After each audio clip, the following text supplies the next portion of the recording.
you ain't a son, white boy, you'll never be me. Son gets blessing from a key, Voluntar. Key to the matrix, know I am the one to live through the fire if the sun gets hotter. You'll never be me, boy, no need to bother. Road hunging, you got me, now envy. Payback for sins and demonic activity. Never be a friend to me, can't do it like me, see. Can never be me, you goddamn wanna be. I come from royalty, Queen Ashanti, why King Hannibal, Shaka Zulu, Queen T, we so incredible. You a caveman, savage mind, you be raw animals. My people laid goods from the earth, you a cannibal. We built pyramids and dynasties, astrology, performed surgeries, knew the body, biology, mathematics, trigonometry. We knew that. Stupid savage mind ass cracker thought the world was black.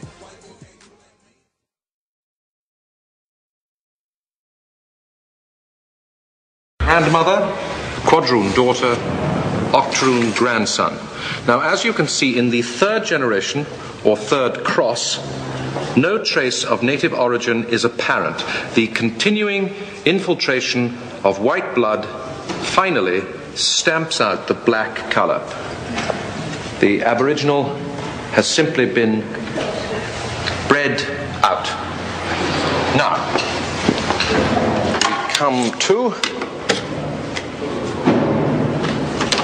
we come to the Moore River Native Settlement.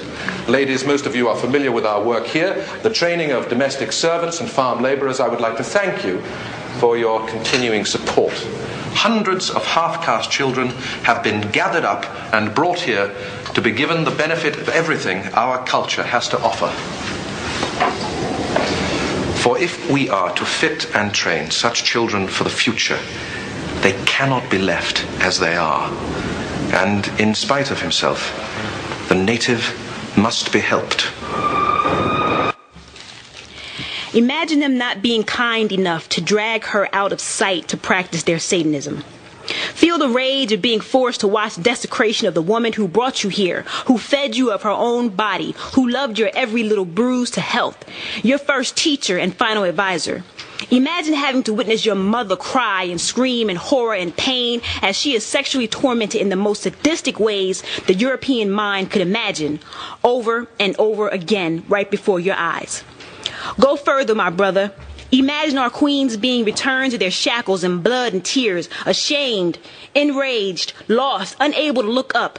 Think about how your beautiful, strong, soft, nurturing wife was reduced to a bloody, bruised, naked, cowering shadow, uncontrollably shaking beside a tree, jumping in blind fright every time a shadow moves or there is a noise in her vicinity, away from your protection, alone and afraid of when it will again be her turn to be viciously ravaged by those inhuman creatures. Go even further.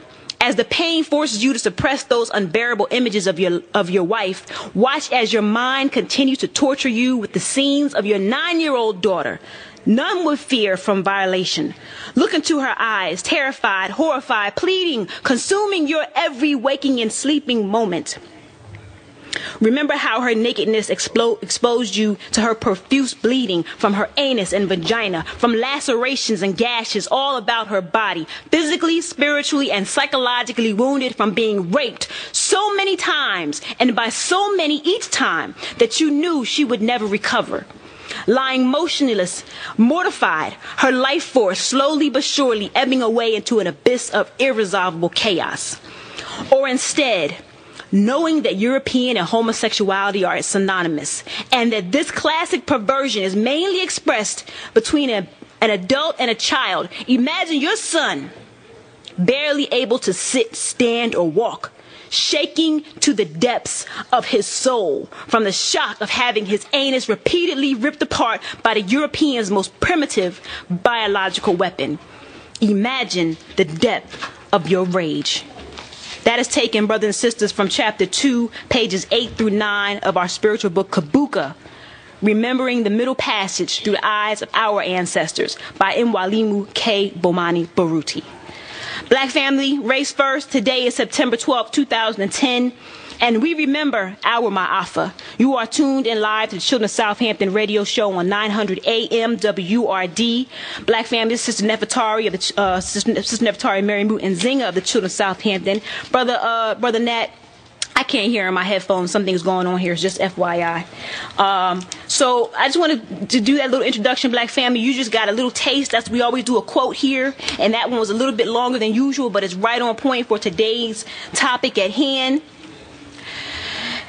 Before we get into that, many of you spent yesterday, 9/11, glued to the boob tube, remembering when the Jews crashed some planes into buildings about 9 years ago.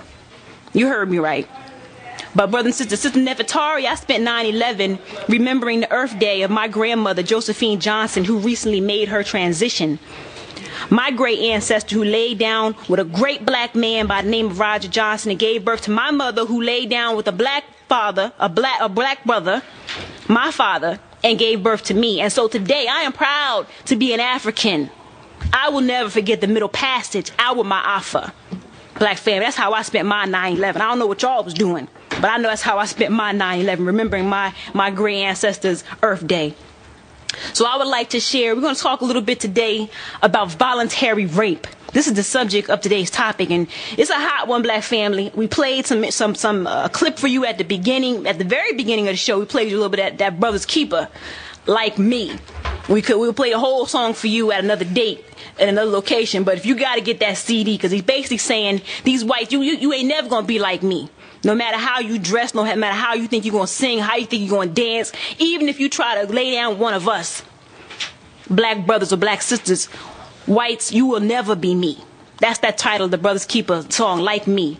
And we also played for you a clip from a film called Rabbit Proof Fence. This film came out some years ago, and if you have not seen this film, we implore you, Black family, we implore you to see this film, Rabbit Proof Fence, and it talks about how whites went into what is so-called Australia now and murdered, just recklessly and just ruthlessly murdered the natives there, so-called Aborigines. But it also, that particular clip was explaining to you their process of dealing with the mulatto offspring they were producing as their white males were going out and just raping all day the native women of that land. Our brothers and sisters who look just like us, we know those are Africans who were down there.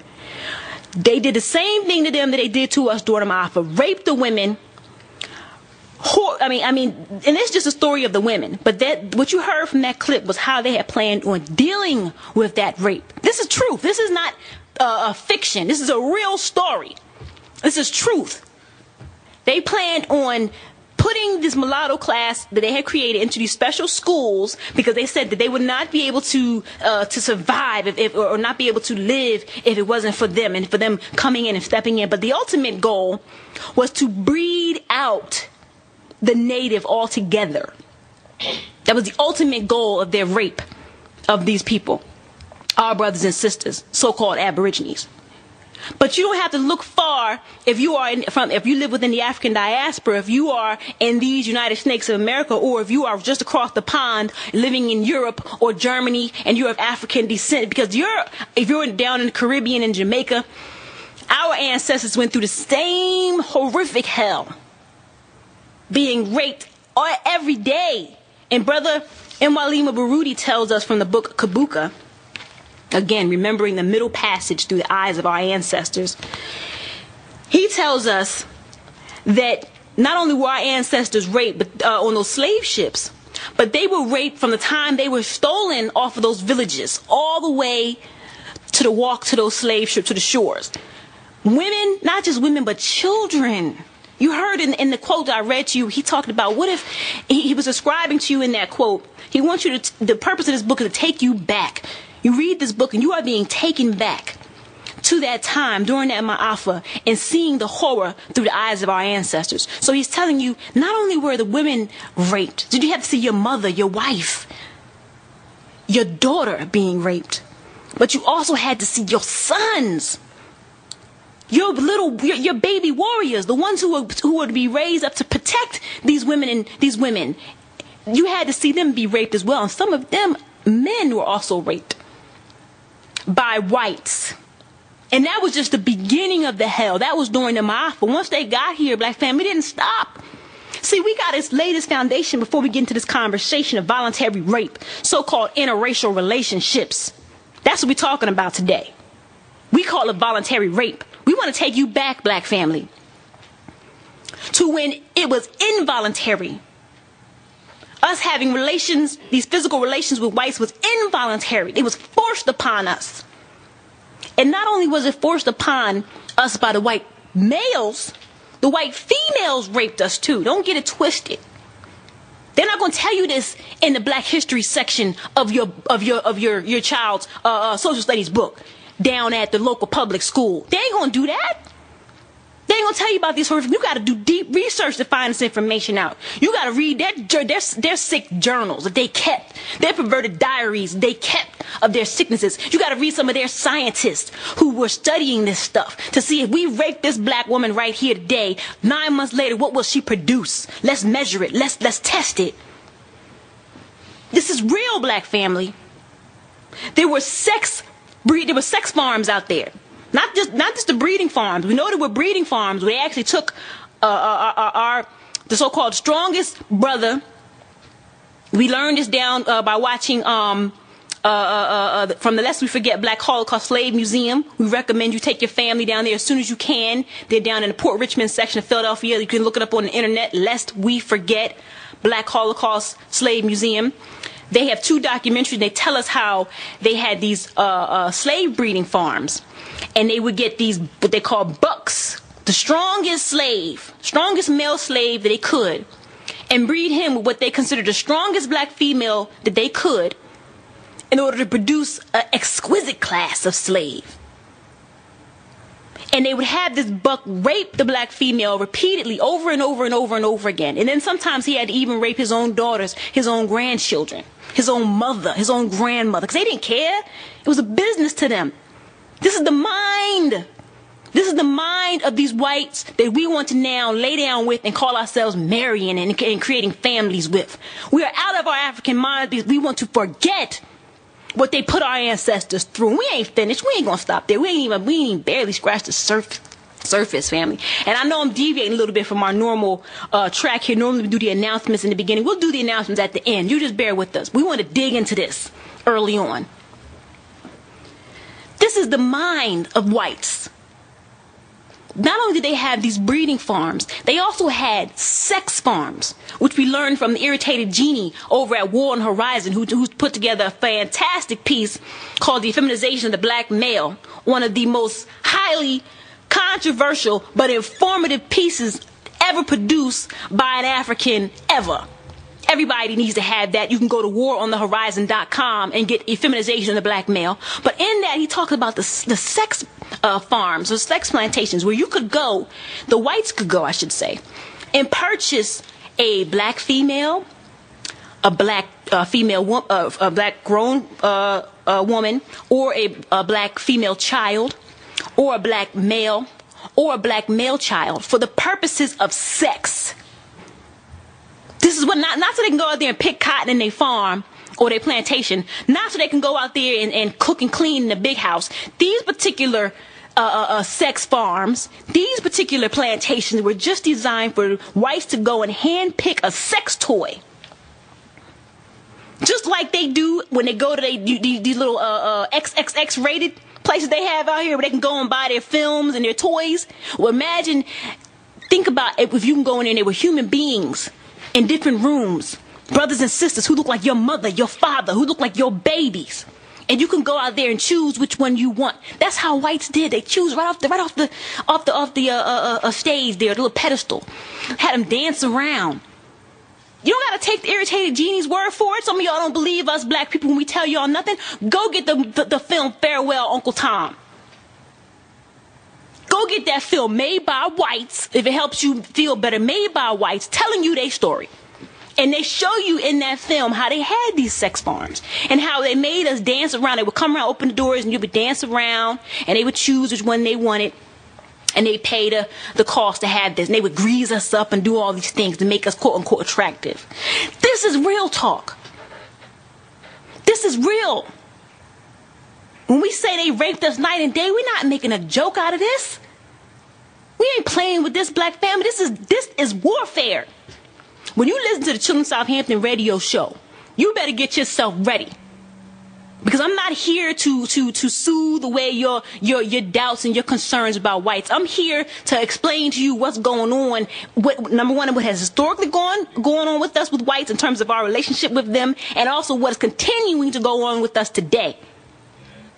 This is real talk. Black family, I know the people are already calling up already. I'll give out the call numbers. It's okay. We're not going to take calls yet, but you can hang on the line if you want. We got some calls already on the line. But 215-634-8065. 215-634-8065, or toll free at 866-361-0900. That's 866-361-0900. Now I'm going to bring this a little forward because that was just during the Ma'afa. You know what I mean? And I'm saying that facetiously. That was just during the 500 years of bondage, okay, that we suffered with this beast. All over the world, not just here in the United States of America, but down in the Caribbean, all throughout Europe, wherever they took us, all throughout South America, down, Brazil, and all, wherever they took us on those slaves, whenever they came and stole us and dropped us off at different ports, this is the things they were doing to us. And when we got there, this is their sick sadistic mind. But then even after so-called slavery ended, after we were free, now we free, right? Lincoln done emancipated us. Shackles is off. We free now. These whites continue to rape us. Go talk to some of the elders from the South. Some of them are still alive. They're scared to tell these stories because they didn't want us to have all this. They said a lot of them say they don't want us to have the rage and the anger, but we need to have this rage and this anger. Talk to some of these elders and ask them what happened in the South. What did the Ku Klux Klan really do? What did some of those whites really do to us, auntie, uncle, great auntie, great uncle? Tell us the stories. What happened to grandma? We heard she was raped. And that's how Uncle such and such got here. We got these people in our family who know for a fact that the way their uncle or their aunt was brought into this world was through an act of rape by some white male inflicting rape on one of our African sisters in the South. And she produced a child, and they kept it on hush-hush, and she raised that child the best she could, and she loved that child the best she could, even though it was a product of the most violent act that could have ever been done to her or anybody in her family. We know for a fact that a lot of these brothers out here who ended up swinging from trees, that's right, the Ku Klux Klan drugged them out of their homes and lynched them from trees, from light poles, from bridges. A lot of these brothers were lynched because they went out after that white male who raped their mama, or raped their sister, or raped their wife, or raped their daughter.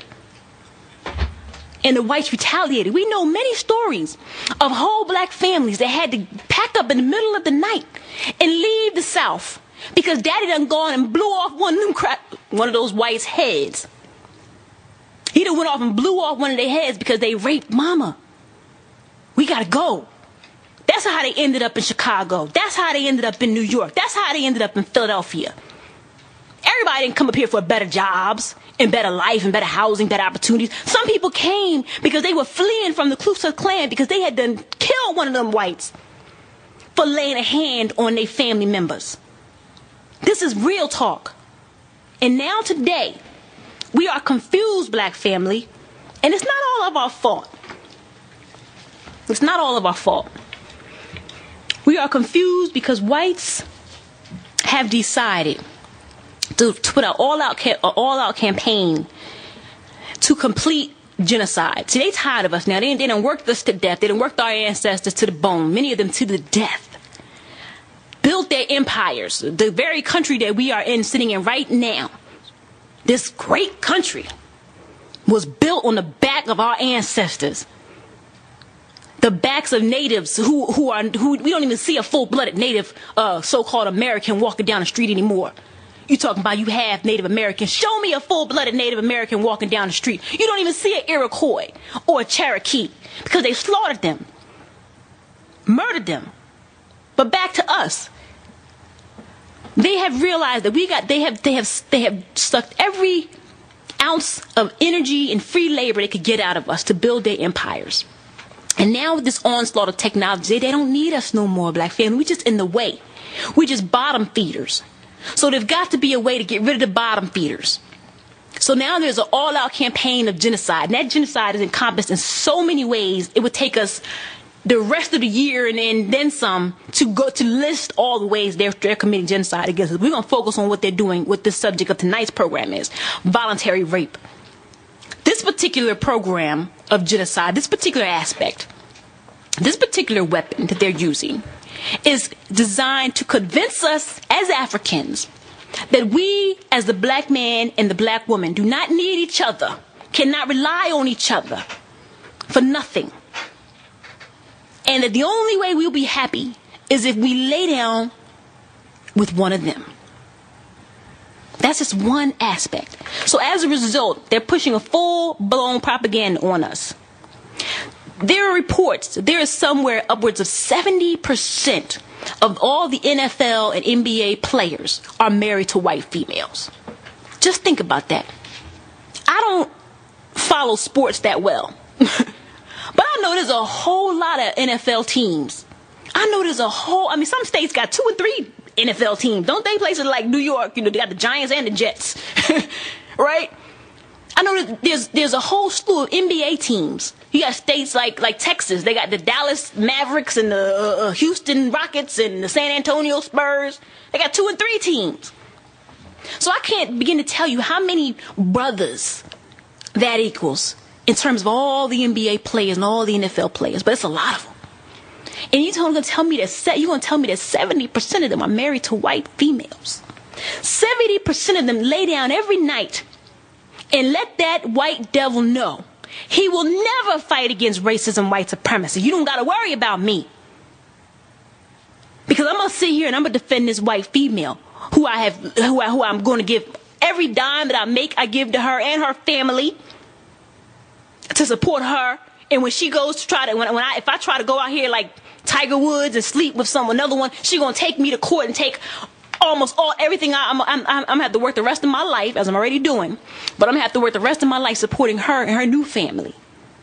Because I better not deviate from this plan of racism, white supremacy, this plan to destroy our people. I'm going to take one call. We got a slew of calls. I'm going to take one call. We're going to go to Brother Gus from Seattle, Washington, number 3. Okay. Can you get number 3? Okay. We're going to go to number 3. We got Brother Gus. I got to take this one. Brother Gus, if you can hear us, 1 second, brother. All right. Brother Gus, can you hear us? Yes, ma'am. Yes, ma'am. How you doing, brother? This is Brother Gus T. Renegade. I'm certain. Now, there can't be too many Gus's calling to him Southampton radio show out of Seattle, Washington. So I'm just narrowing it down to odds. Am I correct, brother? You are correct. You are correct. Thank you for doing the program. I'm enjoying listening. Outstanding information. Thank you so much for your hard work and diligence, and thank you everyone who's working with children of Southampton.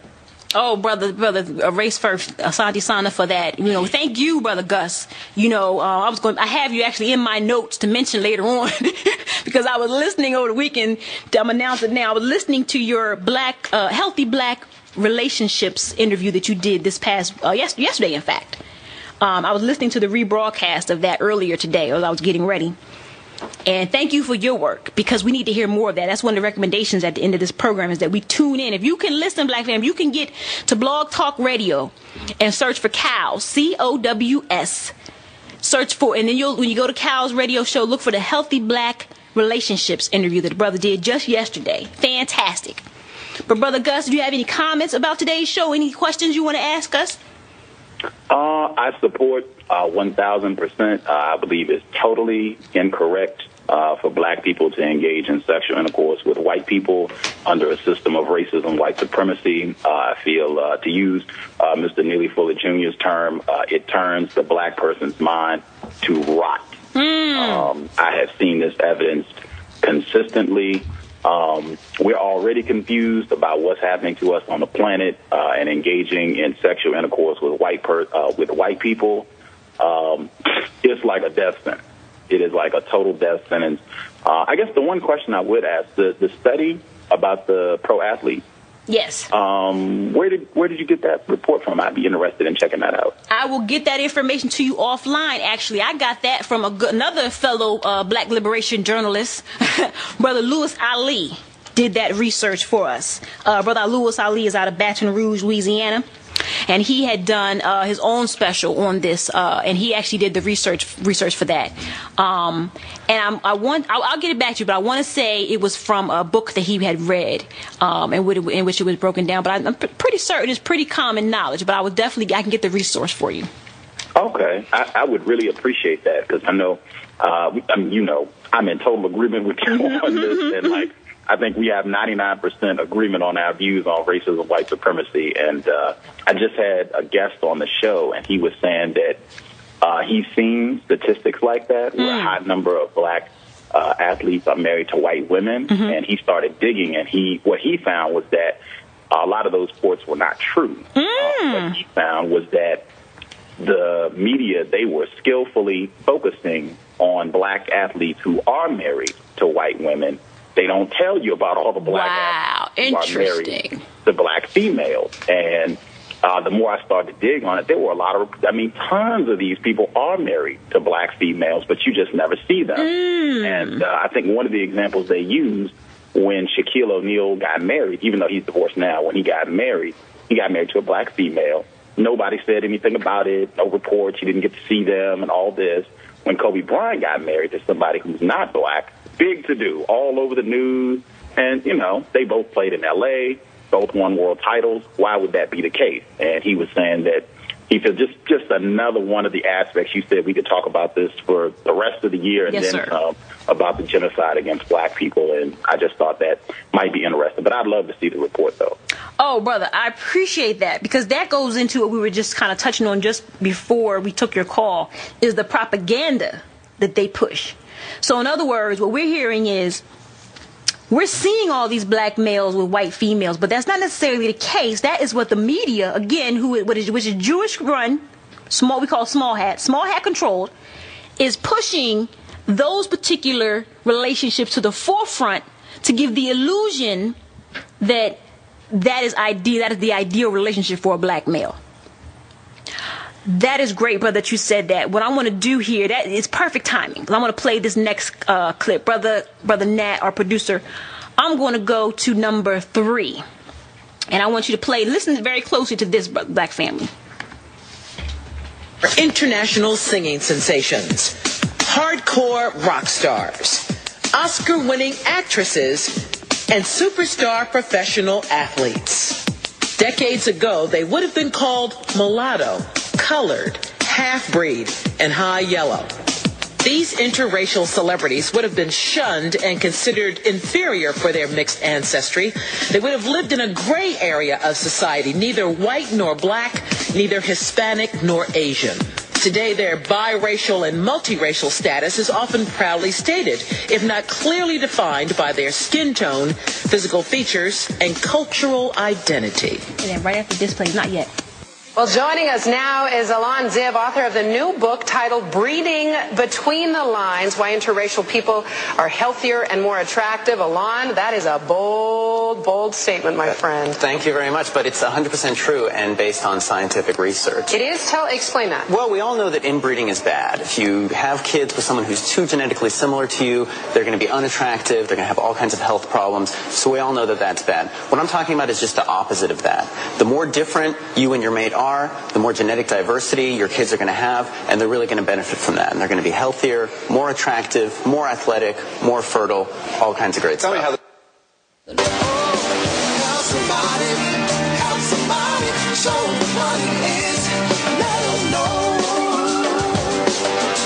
Black family, the Children of Southampton needs your help. Do you enjoy the Children of Southampton radio programming? Do you support our community-based events? Do you support our KOS youth program initiatives? Would you like to see us do more? If you answered an affirmative yes to these questions, we encourage you to become a Masani subscriber. As a subscriber, you will receive a weekly email file of our KOS radio programs, 20% off all KOS paid events, the satisfaction of knowing that you you are helping to support a black organization that has demonstrated commitment toward African liberation. So how do you get started?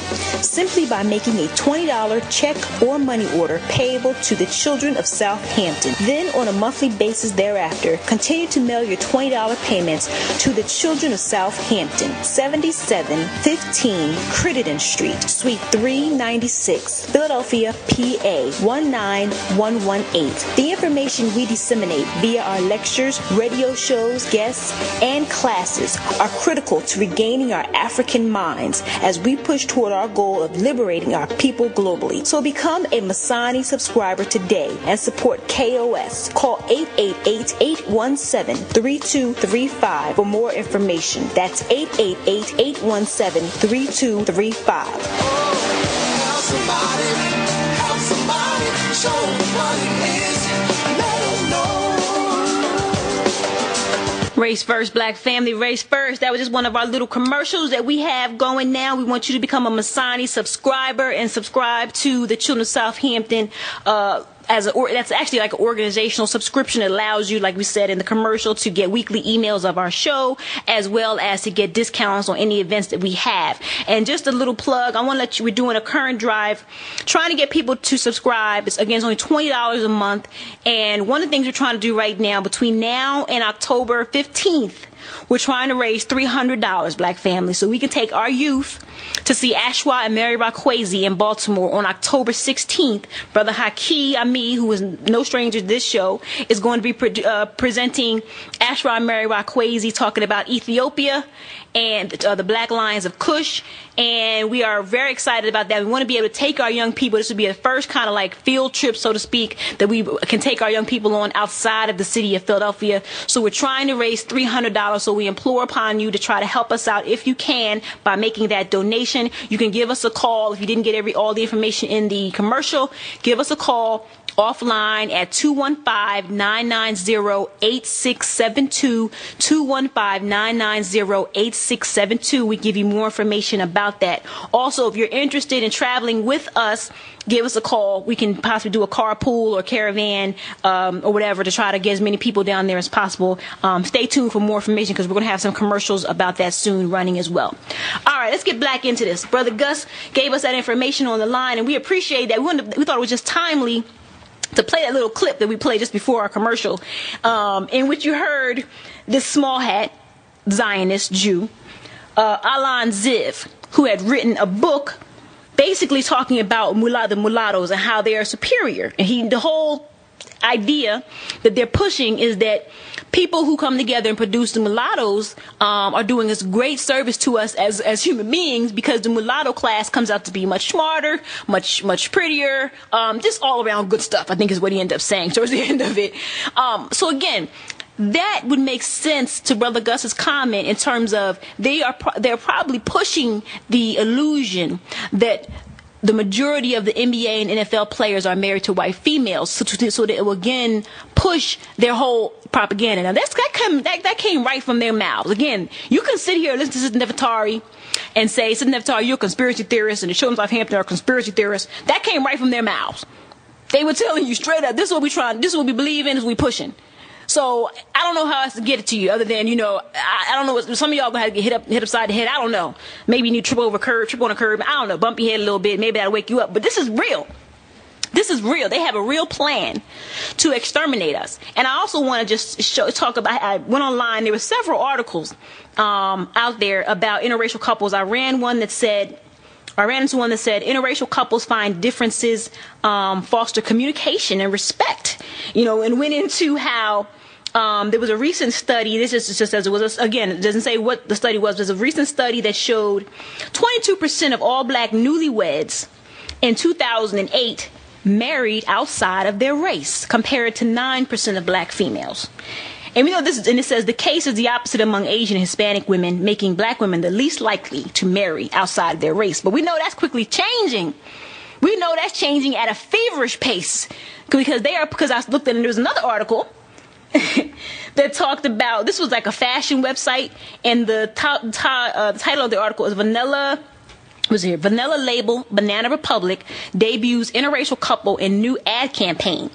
And it goes on to say how not many mainstream companies feature interracial couples, specifically those involving black women and white men.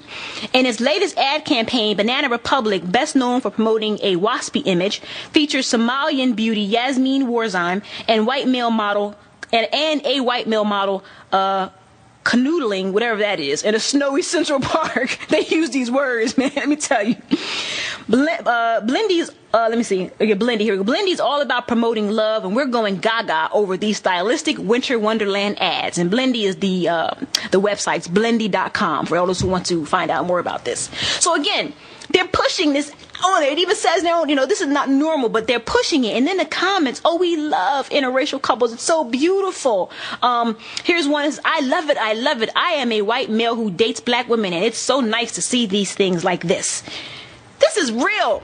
It is being pushed on you, black woman, not to enter into a relationship with a black male. It's being pushed on you, black man, not to enter into a relationship with a black female. What does that produce? Out of that is going to produce a new breed, a mulatto breed, and we played to you at the beginning of the clip, the beginning of the show, a clip from Rabbit Proof Fence where they told you what their ultimate agenda was in producing that mulatto class. It is to breed us out, to commit all out genocide. We're going to take another caller. Brother Nat, if you can go to line 1. I think this sister has been holding for quite some time. Is she still there on line 1? Ajua from New York? Yes. I hope I'm pronouncing correctly. Yes, I'm still here. Sister Ajua? Yeah. Okay, hopefully I am so glad that you are having this show. I live in New York City. I have this gentrification that's going on in Brooklyn. I have never seen so many brothers with white women. It's being promoted. I just left a block party in Fort Greene section of Brooklyn, and I had a feeling what I was going to see, but it's good to see it because they don't want us to see these things. So I go in there. I walk in the restaurant called Le Grand Qatar. Okay, I understand that the brother needs to do some business, but the first thing I see is all these too many white boys playing our music. And everybody, and most of the people in there were very young, 20-something, 30-something, kind of artistic-looking black people, and a lot of white people. So I watched how the night evolved. Then I noticed when it started to get late, the white people left. It's almost like we got them under control. And then I could just see that whole mulatto thing being pushed. Yes. And towards the end of the evening, it started to be more of us. But, they're being gentrified here. And they called it an African, celebrating African in Brooklyn. And then I walked from the event to the subway. Then I'm seeing all the homes that have been taken that black people used to own, our people used to own by white people. Sister, and there's another thing that... Go ahead. No, go ahead. And another thing I noticed here, which is very disturbing, like I'm an elder, and every day I see beautiful African children, African American children. I see our children. They're beautiful. I cannot understand brothers who think that they have to marry somebody else to have a beautiful child. To me, that is totally useless. Yes, indeed. And I know it's a lot of social engineering. It's too much social engineering that's going on. And poor people don't even know they're poor.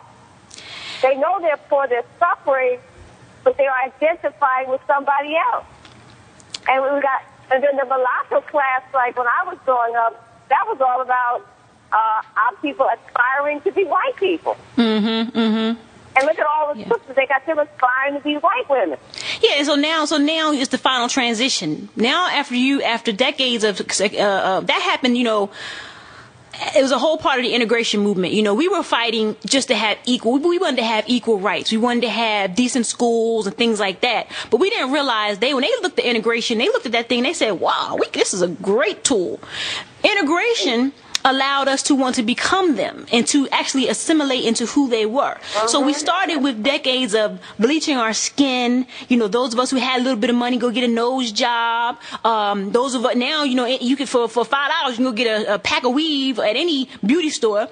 Put that in your hair. You don't want any natural hair. Anything to look more and more and more like them. But now the final step to really being with them is to actually now voluntarily give yourself to them. So we had gotten to this point where we were loving being black. we were embracing ourselves, and now they said, no, we can't allow that. They have to destroy it. You got to destroy that. You got to destroy that. So, sister, we appreciate your comments, and we hope you listen to our show more often, and definitely call in the future. We would love to hear the prospect. You know what I've noticed also? Every time there's a crucial point in our history when we need to come together as a people, that's when they drop that interracial stuff. Yes. Yeah, because it throws it off, because some people are really not down with. They really not about black love. They really want to be closer to whites. So when whites come around and dangle that carrot, they're like, oh, we got it. We got what we want. You know what I mean? Just like those who were so happy to see Obama get in office, thinking, oh, we finally got a black. It wasn't about putting a black person in office. It was, or somebody who appears to be black in office. It was about finally thinking that racism had ended. And now we can finally be with the whites. That's really what some people, that's why, it was a perfect. People were thinking like that. It's like, wait a minute. Don't they know the backlash is going to come? Exactly. And they're going to continue to have a backlash even when he's not president. Yeah. There's going to be more back. They ain't seen the backlash yet. They ain't seen what's coming yet, sister. We appreciate you. Thank you so much for calling. Please call in again. Okay. All right, Mama. Next week. Peace. Okay. All right, we're going to take one more caller. Sister Sarah out of Georgia. This Sister Sarah from last week. They called up and gave us that report out of Atlanta. Yes, Sister Nefertari, that's me indeed. All right, how you doing, sister?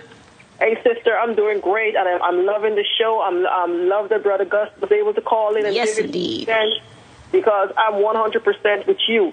People who came to Atlanta, you were talking about the slave breeding. Mm-hmm. It's clear of the place called Buckhead in Atlanta. That's where they used to do the breeding in Atlanta. They have a particular spot. That's where all of the upper class nightclubs and the good eateries are. It's in Buckhead. I know exactly where it is. I have a lot of family in Atlanta. I know exactly where. Yes, and they always talk about Buckhead is like the real expensive part of the city. Correct. It's one of the most expensive, exclusive part of the city, and that's where one of the slave breeding farms were located in that part of town. People who go there and they don't know their history, they're seeing what it is. And as you said with this buffer class blacks that they're producing, because right now we see at the top of the chart they have Drake that they're producing. He's biracial, just like the president. His mother is white, his father is black. Yes, it's a whole class. It's a whole they pushing. They played in the clip. They're pushing all Beyonce's Alicia Keys, correct. Derek Jeter, Halle Berry. Who's that? Halle Berry. Halle Berry. Yes. Yeah, these are buffer class Negroes that they're put up there. And because most likely they're going to take the side of the whites, because when you have these mixed race children, they're never going to side with you. They're always going to side with the white side, because they're going to dangle that carrot in front of them and make it seem appropriate that they're going to be included in that club. So they're going to always turn on you. You have the typical example is Henry Louis Gates, who is at Harvard. Every time you turn on with Skip Gates, he's always pushing this DNA crap that he's running around trying to prove how much white you have in you. He don't realize that white people need to start checking to see how much black they have in them, because we didn't come from white, they came from black. But you can't get Skip Gates to think like that. He is so proud to show that he is more white in him than he has black in him. So they'll keep on pushing this nonsense. But like you said, we have to wake up this young generation and let them see, because Venus Williams, she's another one of those that she goes with a white boy. Did you see the outfit that they splashed in the papers that she wore to her finals? I was so glad that she lost. You know what? I heard she would, because I don't know where I was at, some feedback. Okay, hopefully it's not on the air, but it was a little feedback. Oh, it's gone now. I heard that she had broken up with Common. And I don't know where I was at when I heard it, like in passing. So I guess she's now back with the white boys. You telling the sister? That's her sister. That's Serena is the one that was dating Serena, Common. right. So Venus is okay. Is the older sister. She has always dated white men, because the boy that she's been dating with, she was dating a tennis person like herself. Now she's dating this white golfer. And always wear the most ridiculous outfits, always showing up her body and showing up herself, like she's on the auction block. And she wore this ridiculous pink outfit to go, and I was so glad she got knocked out of the finals in the outfit that she is wearing. These are the type of children that they are putting out there. I don't know where her father was. He was so vocal. I don't know where Mr. Williams went off to, but he needs to get his $2 and get him in check to let them see they need to start looking at the black family once again instead of running around with these little white boys that they always tagging along with. Yes, ma'am. Sister Sarah, as always, thank you for calling in you're always on point, sister. Thank you, sister. Can't say enough. Thank you. And I just want to add to that because sister had said, number one, we talked about Venus and Serena some time ago, early this year. No, actually it was last year. It's been that long ago. About last year, we talked about them. And see, the thing is, black family, we all suffer from Negro madness, and let's make that clear. We say this all the time here at the Children of Southampton. Negro madness is a serious psychological weapon that whites designed to destroy us. And I can go into the whole definition, but we know we don't have time. But it's a serious psychological weapon. And all of us, if we are born in this day and age, no matter where you are on the planet, you are going to be infected with Negro madness. Your objective, once you recognize you have this disease, is to fight feverishly to cure yourself of it. So you have to work day and night. You have to read books. You have to attend events by black people, for black people, where no whites are allowed in. You have got to listen to shows like the Children of Southampton radio show and the Cows radio show, the context of white supremacy. You got to do these things to constantly correct, because you're being bombarded 24/7 with images, with images and also music, everything that's telling you to hate yourself and to hate those who look like you and to destroy yourself and those who look like you. And it's interesting because Sister Sarah had mentioned that the mulattoes, they'll always side with that white side of them. And we were told that by our great ancestor, Dr. Chancellor Williams, in the book Destruction of Black Civilization, which is one of our spiritual books here at Children of Southampton. He told us that it is historical. It's not somebody's theory. It's not someone's opinion.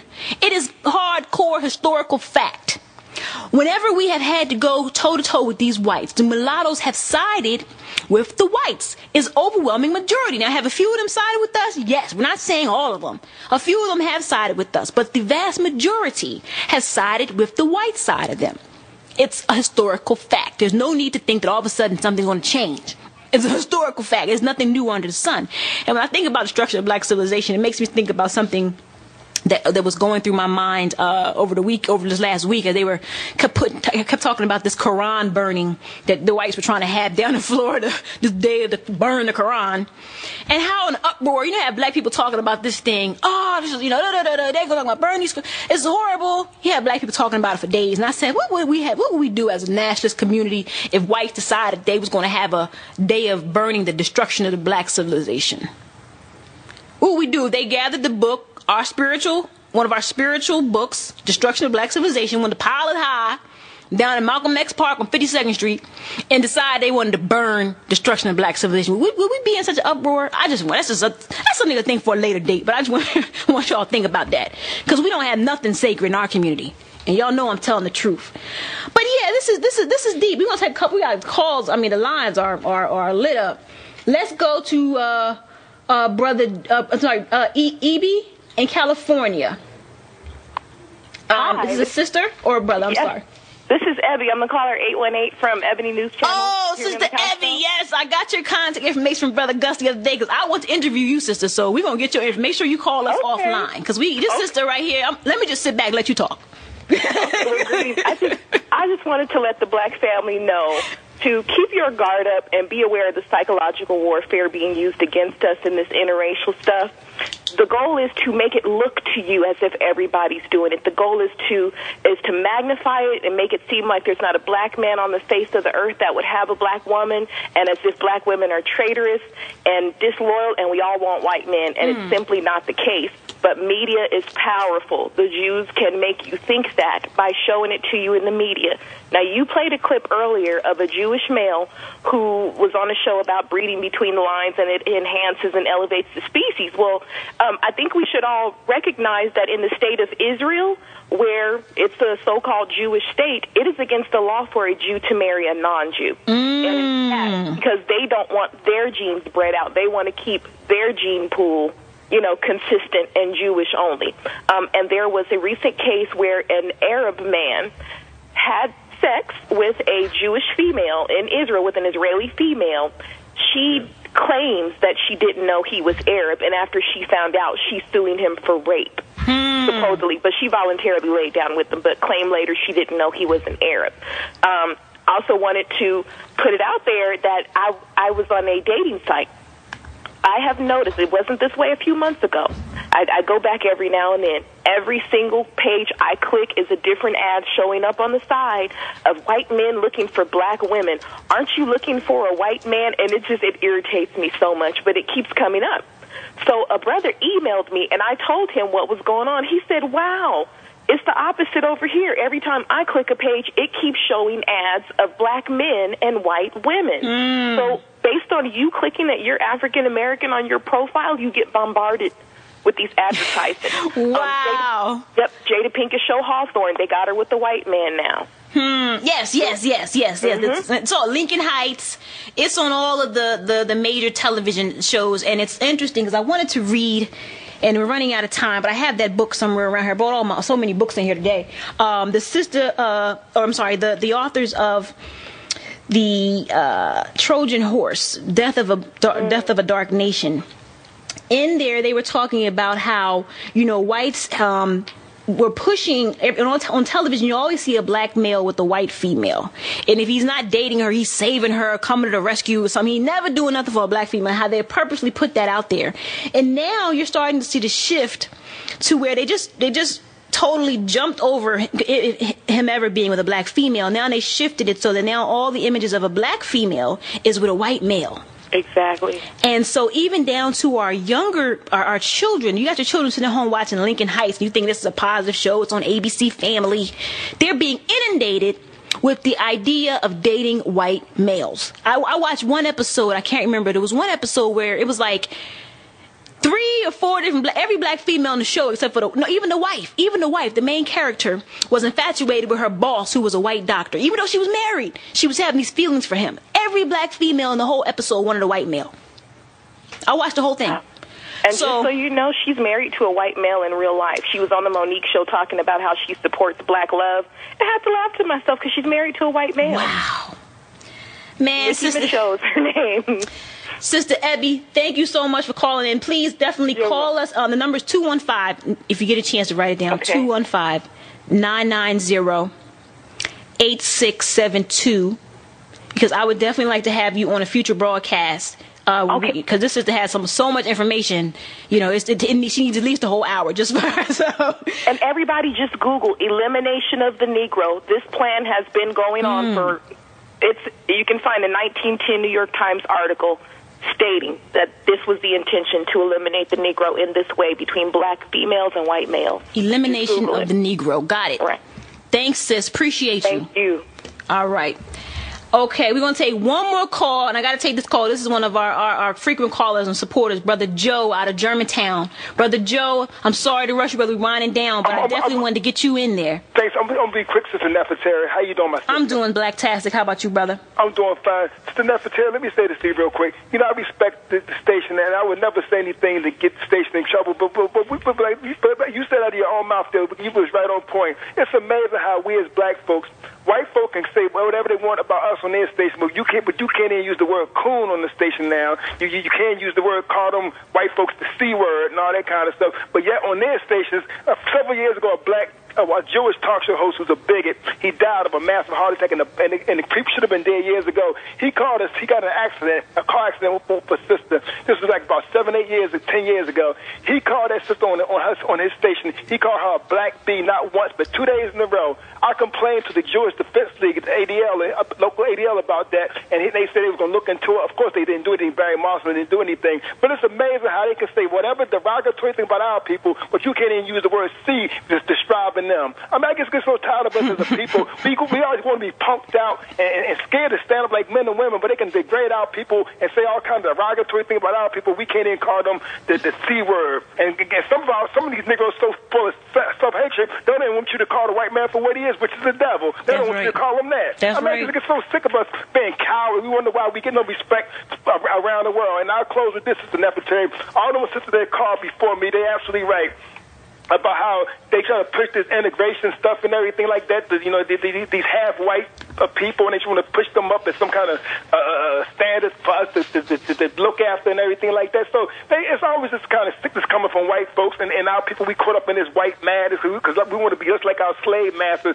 but we want to go out there and marry them. We want to live around. We are sick people, like the Honorable Elijah Muhammad State, Sister Nefertari. We need a check-up from the neck up. That's right, Brother That's Joe. What we need. Simple as that. Asante Sana, Brother Joe, always strong, Brother Asante Sana. Thank you, Sister Nefertari. You're welcome always. Thank you, brother. You always welcome to call back in whenever you want to, brother. Thank you, sister. You keep fighting the good fight, Sister Nefertari. We need a sister like you to stay on the front line, and we as black men need to step up with you and be on the front line with you as well. Asante Sana, good brother. That's Brother Joe out of Germantown. You heard it from him. And I'm about to wind down, but let me get to the announcement because I want to get to the announcements. Also, before I can do that in the announcements, we are going to continue this topic tomorrow from 8 a.m. to 10 a.m.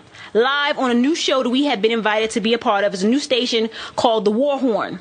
And we have a new morning show on. It's going to be every Mondays from 8 a.m. to 10 a.m. It's called Rebellion with Our Cause. Rebellion with Our Cause. If you know us, our cause is our website, OURKOS.com. So you can tune in and listen to that tomorrow morning from 8 to 10 a.m.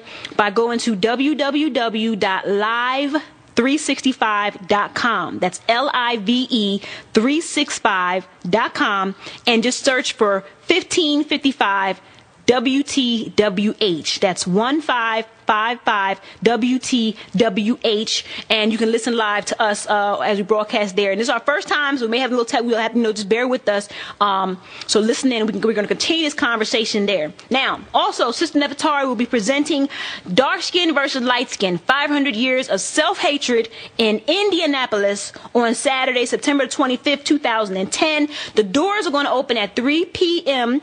and the program will actually begin at 3:30. And this is sponsored by Sankori Institute.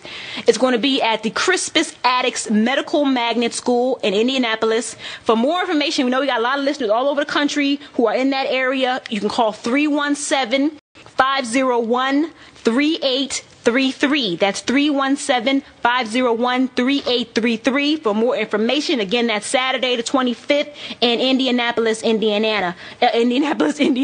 I will be presenting Dark Skin versus Light Skin: 500 Years of Self-Hatred. Now, real quickly, we got some quick wrap-up points. Black family, listen, we know it's hard out there for brothers and sisters to come together, and we have to have successful relationships, let alone to try to build strong black families. I understand. At times, I know it seems like the only successful thing that's going on is global racism, white supremacy. However, we got to keep fighting against this beast, black family. We got to strive to better ourselves. Practice on being a better listener as you go out today and practice your race-first principles. Practice on being a better listener. Do something nice for that brother or that sister that you're with. Something out of the ordinary. I mean, whether you're single or in a relationship, sit down and turn off the television.